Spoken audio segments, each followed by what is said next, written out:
33 minutes after the hour of 8 a.m. Central Time, and the gentleman whose voice you just heard joins us on the program, Fred Dashevsky from USCoinCapital.com. How are you, sir? Good morning. Doing well. How are you today? I'm doing fabulous. Boy, we have just been talking about geopolitical events, and a lot of it has to do with what's going on at the southern border and our economy being weakened and them spending $20 billion relocating refugees into this country and what the outcomes possibly are. Man, I'm telling you, this is a time when people need to start looking at their wealth and repositioning it, don't you think? Well, I think it becomes more and more important, the more manipulation we have in an economy, for people to consider at least some minimal wealth protection. My concern was we came through 2023, we survived it. I remember at the beginning of the year, we started with $31.5 trillion worth of national debt, which alarmed a lot of people. The finance people on Wall Street were concerned how the government would manage it. So we started this year from the $31.5 trillion a year ago. We start this year at $34 trillion. Welcome to a new record level. Scary stuff. And now we got reports out this morning that the U.S. economy and all these corporate employers out there with employees that basically don't want to work, they're unhappy with their jobs, cost the American corporate economy $1.9 trillion last year. That's incredible. Because people don't. How do these people prepare if they don't want to work? I mean, how's that possible? I mean, you have, we've been talking about this all morning this morning about the have-nots and the haves. And see, the haves are the people that you want to talk to. These are the people that need to reinvest and reposition their wealth. I'm not a big fan of the stock market. I've told people that it's a rich man's game. They're going to manipulate. You just said manipulation's a big thing right now. The one thing that they can't really manipulate too much because it's legal, and that's to collect gold and silver. And believe you me, there's nothing more I like than the sound of silver coins, which I got a whole bunch of. Listen to that, man. You can tell they're silver coins because of the way they bounce on the table. There's nothing like that sound. Franklin halves, baby. Franklin halves. Beautiful. This is the thing. You got to be a believer in this stuff, and there's a reason for it. First off, I want to get into the junk market too, because that's what I like to collect a lot of. I mean, your focus has been, you got 39 years in the rare U.S. gold and silver coin industry. And so, you're looking at this from a numismatic approach. First off, that's your kind of the macroeconomic view, I guess, from everything that we talked about in previous episodes. Where are we at when you dial that down? Well, it's interesting. We've worked with an array of things over my now 40-year career, and it starts with, the really rare coins that you mentioned, and we have dealt with those for many, many years, and they've been terrific for investors. Some coins individually, they cost literally several $100,000 per coin. But most people over the past 3 or 4 years, especially since COVID, there was a shift in the focus, and it became much more predicated on the idea of wealth protection. And the collector market still did extremely well and was very vibrant. And we continue to see price increases over the past few years.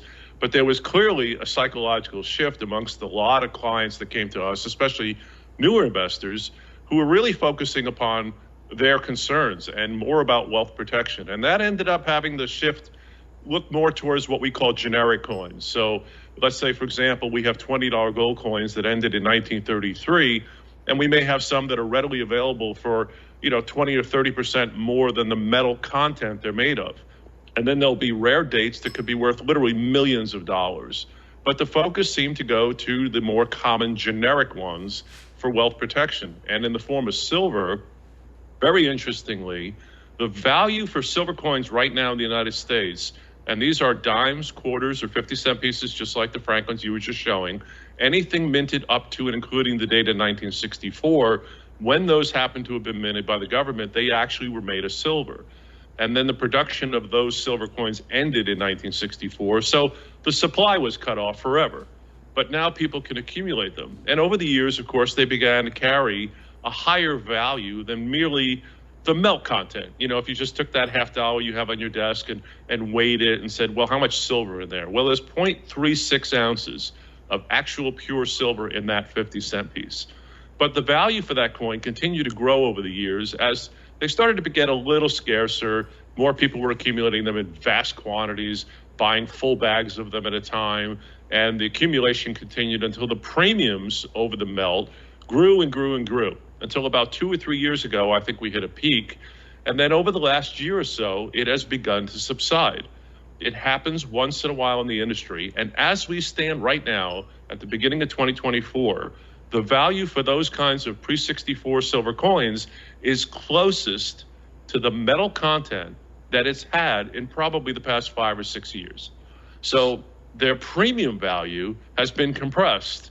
I think it's a function of shipping issues that happened throughout the United States the past few years. A lot of those problems where, ports getting backlogged with ships they couldn't unload, trucking problems across the United States.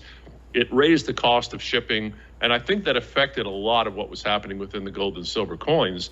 And the next thing new, we had premium values that are approaching $8 or $9 over the spot price of silver, which would translate to about $4 or $5 per 50-cent piece.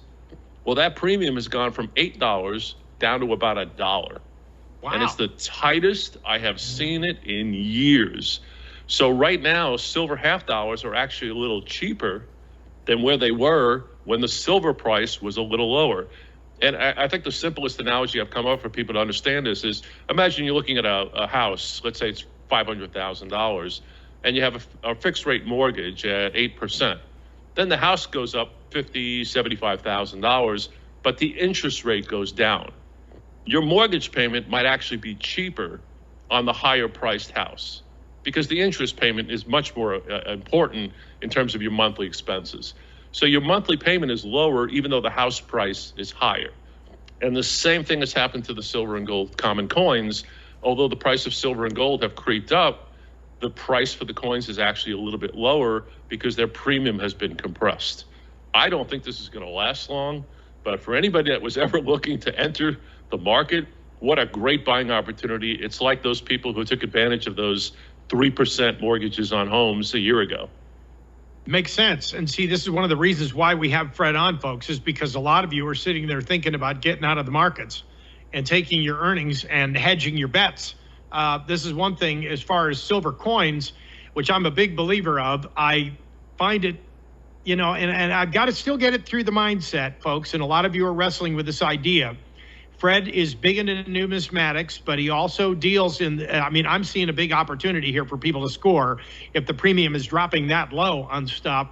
And with silver spot being, you're saying, is close to, let's talk for a minute as far as the content of silver right now. They refer to fine silver as 0.999. The other silver coins, like the half dollar I just showed you, is 0.90. Is that my understanding? Is that right? Or is it different? Well, yes, it's correct. Here's how this works. The silver that's in the coin is 999 fine, but the coin itself also has a 10% copper content.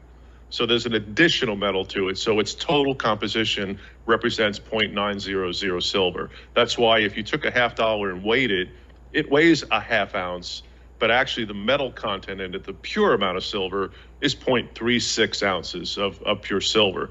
So interestingly, again, we always expected that these things should have to carry a little value more than the metal, because unlike a bar of silver or a round that could be minted today, as long as they mine silver, all you have is a manufacturing cost, and you can crank that stuff out all day long.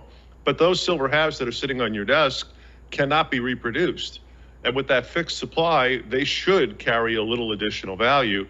Secondly, of course, the fact that they are legal money. That's constitutional United States currency.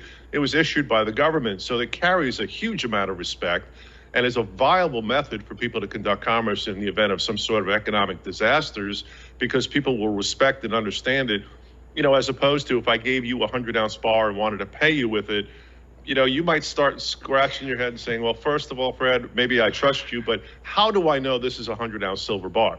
Did you take a piece of lead and coat it? Is it just microplated? How do I know it's pure? So what are you going to do now? You're going to drill a hole in the bar, and you're going to get an assayer to look at it and check out its relative purity. That seems to me to be a lot of trouble. Now, if I handed you a silver 50-cent piece with Ben Franklin's face on it, and it's got a date of 1956, I think you can readily see immediately this is a U.S. government coin, and nobody feels compelled to drill the silver to find out what purity it is. So it should have a value more than its metal content. But I have never seen the premiums this tight in the market. And again, it only happens occasionally. It's happened 3 or 4 times in my nearly 40-year career. I don't think this is going to last long. But again, it's like getting one of those mortgages when the rates were cheaper.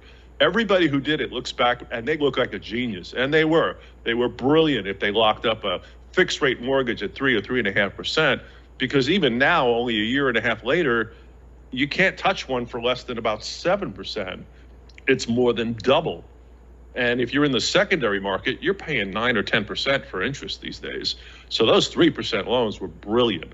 And I think the same opportunity with these low premiums over milk content does create a great buying opportunity. Even if that didn't exist, with silver at $23 and the government $34 trillion in debt, if you think they printed a lot of money last year, wait till you see what they do in 2024. The government is going to burn through money at a pace I don't think anybody's ever seen. And I think the public needs to be prepared for that change in the purchasing power of the paper they're carrying, because against that paper money, when the increase of supply is that vast, you lose buying power. And this translates into what people perceive as inflation, which is higher consumer prices that the public experiences in the day-to-day world. Sure. Now, is your phone ringing off the hook? It's been crazy. We have a lot of concerned investors, and they're scratching their heads trying to put this whole thing together.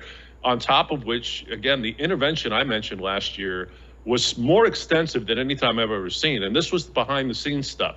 This is the Federal Reserve operating under the covers that nobody's really paying attention to, but they quietly sold off nearly $1 trillion worth of their assets off their balance sheet by selling their bond portfolio back into the open market or allowing the bonds they held to roll over and not reinvest the capital. That competes for new money. And the problem that that exhibits is this. Yesterday, for example, the U.S. Treasury held a 2-year bond auction. They sold $60 billion in bonds yesterday just to raise the money they needed to get through the current week. $60 billion was a record, only been set once or twice before in United States history. And this has now become the new standard. This is how much they have to sell in Treasury obligations on a regular basis to fund the bleeding government expenditures. But how did they do that simultaneously? Who's buying this? Who's buying it? Well, therein lies the problem. So the world has to have confidence in the U.S. dollar in order to choose to support that kind of bond purchase. You know, if you're an investor, you could have gotten 4.3% return on these 2-year notes. How much money would you be willing to invest to earn 4.3%? You're locked in. You have to hold it for 2 years. And you have to believe that the inflation rate is not going to exceed that interest payment. Otherwise, it's a negative returning yield. You're not getting anything if inflation's 5% and they're paying you 4.3%. And that's before the taxes you have to pay. So, yeah, who are the buyers? And herein lies the problem. If we can't convince the public, well, then it comes to various countries that have to buy it. Then it's pension accounts and investment managers. And then it goes to the secondary market, the bond buyers themselves, who say to themselves, okay, well, we'll take billions of this stuff, we'll put it on our balance sheet, and then try to sell it to our customers. So they're now going to have to go convince their client base that this is a smart play. You know, you got a hedge fund with billions or trillions of dollars in it, and you got to park the money somewhere. So we're going to convince you that, hey, 10 billion of that in 2-year notes at 4.3%, that's a smart play. So you should buy this stuff. And the investment bankers are going to have to try to sell this product, while simultaneously the government is going to try to continue to raise revenue this way. And the Federal Reserve is going to be trying to sell its own stuff simultaneously. This is where I have a problem with this whole concept that the Fed is about to land the plane and we're going to get this soft landing and that they're going to start lowering rates by March. I don't really see that happening. Wow. Predictions from the economic guru that Fred Dashevsky is joining us here on the program, folks. I mean, if this doesn't motivate you to do the constructive thing and go out and invest in silver coin, I think the biggest phobia that people have, and I'm sure you get this question a lot, Fred, because I'll call you right after the show and we're going to work a deal. The situation is they want to know, if I go take that $50 when times get tough and banks start trying to convert to digital or whatever the case may be, because like we discussed before, it's a matter of convenience. They'll try to convince you that way. And when that doesn't work, they do it by force. Yeah. But then you got this $50. and you go into the store and you say, what will this $50 buy me? And if inflation doesn't chew away at the item you want to buy, whether it's food or whatever it is, they're going to say it'll buy you 50 cents worth of stuff. Well, it's really unlikely. And I'm like, wow, this is a silver coin, for crying out loud. How are we to convince these people in a rational way? I mean, you being a numismatic guru, you are. I mean, have you come up with that rationale already as to how the average guy on the street is going to deal with somebody on the open market if we have to use this as a medium of exchange? Absolutely. We must answer that question, a dozen times a day. And here's the thing. So there's two parts of the way that people look at this. The people that have a lot of wealth are generally not really concerned about the day-to-day spending as much as saying, look, I've spent my lifetime doing what I did. I did something smart. I accumulated money. What I don't want to see is the value of that money get stripped away now at the last hour because I foolishly happen to have had it in the wrong form. That's their problem. Now, other people are looking from that basic standpoint of an economic problem of feeding their family, in the most basic sense, day-to-day commerce. So what is going to happen? So let's presume that we have this sort of economic problem that requires the use of a silver 50-cent piece. We have to, first of all, look at the problem and say, that means that somebody has lost respect for the paper money. In other words, we're presuming that the grocer is going to look at that $20 bill and go, no, I'm not taking that as a form of payment. What else can you offer me? Well, if I have a handful of silver, I don't care what form it's in, whether it's something recognizable or whatever, it at least is going to have some standing because there's the metal value, if nothing else, that retains a purchasing power that's recognized. Silver and gold and the both metals, they've been around for literally thousands and thousands of years. If you think about how many economies they've been used in, all sorts of different governments, all sorts of different economies across the planet for literally thousands of years for the same fundamental reasons. You cannot go in your backyard and find silver $50. You can't mine silver in your yard. It is a difficult process to mine gold and silver. It has to be found, it has to be processed, it has to be produced and mined and refined, put into some sort of useful form, shipped to somebody, sold to somebody. So the fact that we already have an existing form of silver that's recognizable, that will become extremely popular. And the demand for it will be huge amongst a growing number of people who are awakened to the fact that their paper dollar just isn't functioning anymore. So with this increasing demand, anybody who has them is going to be in the control position. And you'll be able to command what you want for these things because everyone will want them and nobody will be able to get them. Because I assure you, if we have anything close to what you're alluding to, a real kind of, upset in the economy, even if it's short term, there would be a skyrocketing demand for silver and gold coins overnight. It would wipe supplies out across the country in a heartbeat. We've had problems already in the past couple of years with inventory. We had shortages 2 or 3 times since COVID that cleaned the market out on a national level. You could not get silver coins or gold coins in any quantity for periods of days or weeks at a time. People were lining up, and that was without any kind of massive disaster. If we have any real fundamental problem, I would foresee the demand for these things going up so much that they would become readily, easily tradable for all sorts of commerce, goods, and services, because they would represent a stronger alternative to the paper money that everybody has decided, I just don't buy that premise anymore, that these paper notes have a value. I've said this recently, and I say it kind of kiddingly, but it's almost, a reality. It's like the whole world has accepted this premise. We're all going to kind of together accept this notion, this reality that these paper notes have a value. And I'm going to give them to you and you're going to take it. Why? Because you could give it to the next guy and he's going to play the same game. But at some point, somebody's going to wake up and go, wait a minute, why are we all trading these things between each other when they really don't have any value at all? What constitutes the value in that note? The only strength to it is the relative strength of the government that issues it. And if the government that issues it's already $34 trillion in debt, if people are not asking this question of why do these things have value, and is this the smartest place for me to store all of my wealth, I think they're missing a big problem. And this is why I've stated this from the beginning. I don't believe people should diversify of all of their paper. I don't believe that we're going to experience an ultimate demise in its value to zero, but I think wealth protection is absolutely essential, and people should diversify a portion of their capital into something real, something that stands the test of time. And nothing in history has stood the test of time better than gold and silver. Well, because it has intrinsic value, and the U.S. dollar has extrinsic value, and it's only worth what the will of we the people say it's worth. That's it. And if they lose faith in the dollar, and all these influences on the outside, like BRICS and the World Economic Forum and all the stuff that's going on the outside, is influencing the way we behave on the inside, because people are saying, look, I know I have to have a certain amount. We haven't even discussed what the average person. I've always been saying that you should have $1,000 face value of at least junk silver in your portfolio for every person in your family. $1,000. That has been a standard. I absolutely face agree value. With that. That's why I wanted your take on that.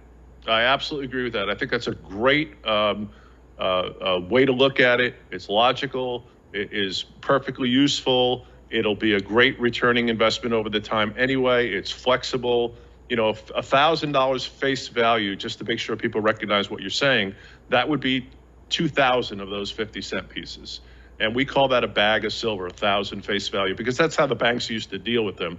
So they would put 10,000 dimes in a bag, slap $1,000 face value on it, and would trade back and forth as a product.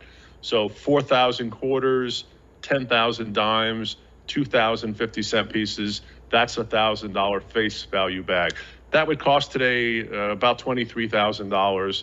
And I think having a bag per family member is like wealth protection, the same way you would have fire protection on your home. It makes perfect sense to do that. And I think it's a great way to approach it, because I think that's logical. It's not over the top, and it represents a good way for people to protect their wealth and have flexibility. Yeah, we appreciate it, folks. I don't like playing in ether, and that's what the stock markets are. It's a rich man's game. If you want to preserve the wealth, there's nothing better than call Fred. The number is 800-878-2646. Fred Dashevsky, always enlightening to get a snootful of knowledge from you. This is, like I say, this is the guru you need to be talking to. Give Fred a call after the show ends. He'll be available. I'm going to, so you need to, too. In the meantime... Our full staff is here and ready and educated. Anybody who works with us has been here for a very long time. They'll be very helpful. And again, I do encourage people to ask questions. We will definitely take the time to help people understand and explain this. We don't expect people to jump into the market without knowledge.